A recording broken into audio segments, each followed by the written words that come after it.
The announcement came at dawn, when the red sun of Vorith Station had barely cracked the horizon, and the training yard still smelled of dew and dried blood from the day before.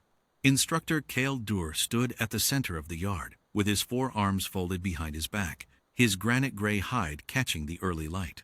He was the oldest and most decorated training master the Vorith Military Academy had ever produced.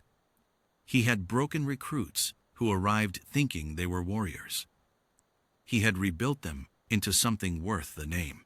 He had never, in 41 cycles of service, trained a human. "Cadet Minjun Park," he said, his voice carrying the low harmonic that made smaller species flinch. "Step forward." Minjun stepped out of the line.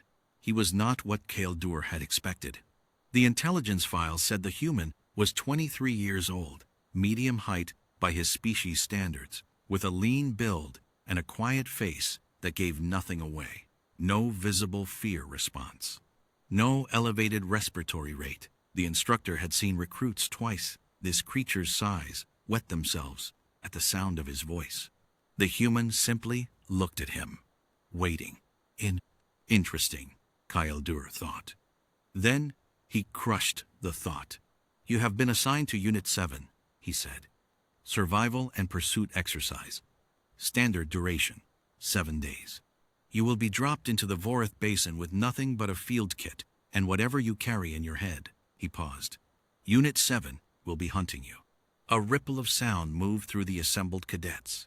Even the non-human recruit species, who had grown up hearing stories about the basin, went quiet. Unit 7 was not a standard training unit. They were the Academy's Apex Division, 4 graduates who had been retained as live scenario instructors, each from a predator species, each with a combat record that would make a battle cruiser nervous.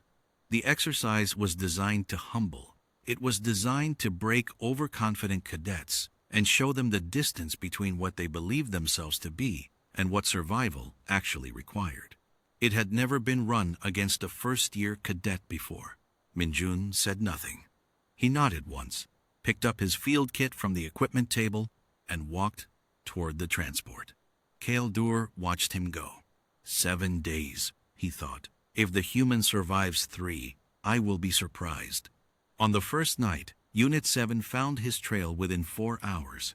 Sergeant Rex of the Cathali, a species whose ancestors had hunted megafauna across 3 continents, crouched over the compressed grass and read the sign like a page of text. The human had moved south, toward the river. Smart, water-covered scent. But Rex had been doing this for 11 years. He knew every trick. What he did not expect was the fire. It was small, deliberately small, he noted, tucked into the hollow of a collapsed bank where the light would not carry more than 10 meters. And beside it, cross-legged and apparently unbothered, sat Minjun Park. He was roasting something on a stick. He looked up when Vrex stepped out of the tree line. "Took you longer than I expected," the human said.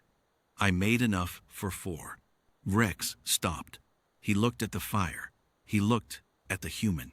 He looked at the 4 portions of roasted basine grub arranged on a flat stone beside the flame. Behind him, the rest of Unit 7 had emerged from the undergrowth Liss, the Dravari tracker, On, the Kulveth ambush specialist, and Tark, the Vorith native whose knowledge of this basin was encyclopedic. All 4 of them stood at the edge of the firelight, staring at the human who had apparently been expecting them. "You were supposed to run," On said. "I did run," Minjun said, "for about 2 hours. Then I got hungry and figured if you were going to find me anyway, I might as well not be tired when you did." He gestured at the food. "Please, I don't know what you call these things, but they taste better with the legs pulled off." There was a long silence. Tark, who had grown up in this basin and knew better than anyone what a human should times have done, panicked, fled, made noise, made mistakes, sat down across the fire. He picked up one of the portions. He bit into it. He said nothing, but he did not leave. One by one, the others sat. By day 3, Instructor Cadet had received 3 field reports from Unit 7. All 3 said the same thing, in different words. "We have not completed the exercise. He called Rex on the comm. Explain. Rex took a moment before answering. He keeps doing things, sir. What things? Yesterday, he found Liss's old ankle injury.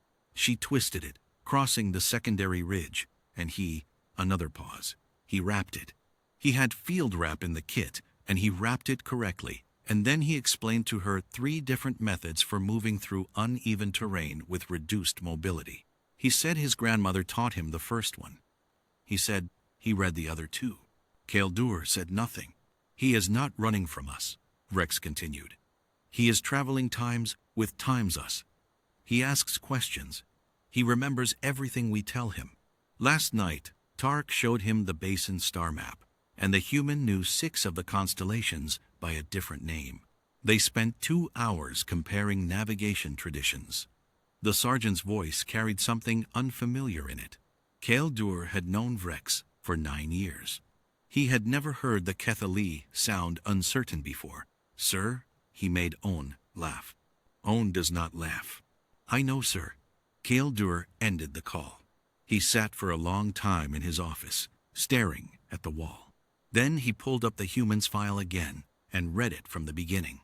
Not the combat scores, those were unremarkable. The other parts.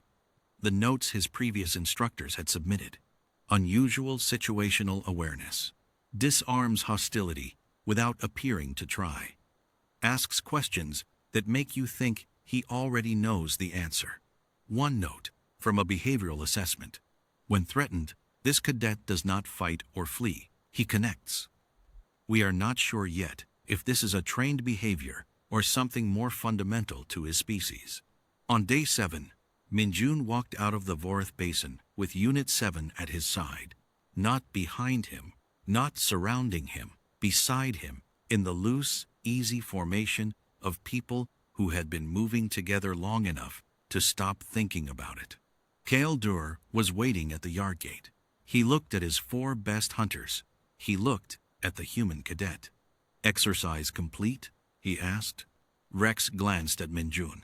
Incomplete, sir, he said. We did not catch him. You were with him for 7 days. Yes, sir. And you did not catch him. We were. Rex stopped. Started again. He was never where the exercise said he should be, sir. The exercise said he should be running. He was not running. He was. The Cadet sergeant looked, for the first time in his career, like he was struggling to file a report. He was doing something else. Cadet looked at the human. Minjun met his eyes. That same quiet face, that same stillness that gave nothing away, and somehow, inexplicably, gave everything away at once. You knew you could not outrun them, the instructor said. No, Minjun agreed. You knew you could not outfight them. Definitely not. So, you made yourself not worth catching. Minjun considered this. I made myself worth something else, he said. They're very good at what they do. Rex reads ground the way I read people. Tark knows this basin like it's his own body. Liss can find a heat signature through 2 meters of stone. He shrugged, just slightly. I wasn't going to beat any of that. So I stopped competing with it. Cadet was quiet for a long moment. Behind the human, his 4 hunters stood in a loose group. Liss had her weight on her good ankle, wrapped, he noted. Still wrapped. Owen was watching the sky, but his posture was easy in a way it was never easy after a failed exercise. Tark was doing nothing at all, which for a Vorth native in a professional capacity meant he was somewhere else entirely in his head. You will report to advanced assessment tomorrow, Cadet said finally. Minjun blinked. Sir, I'm a first year. I am aware. The instructor turned back toward the academy building. Unit 7 will provide your evaluation. He paused, not looking back. I expect they will have things to say.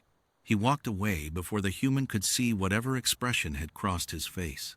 41 cycles of service. He had seen recruits who fought brilliantly, recruits who survived brilliantly, recruits who showed every quality a warrior could want.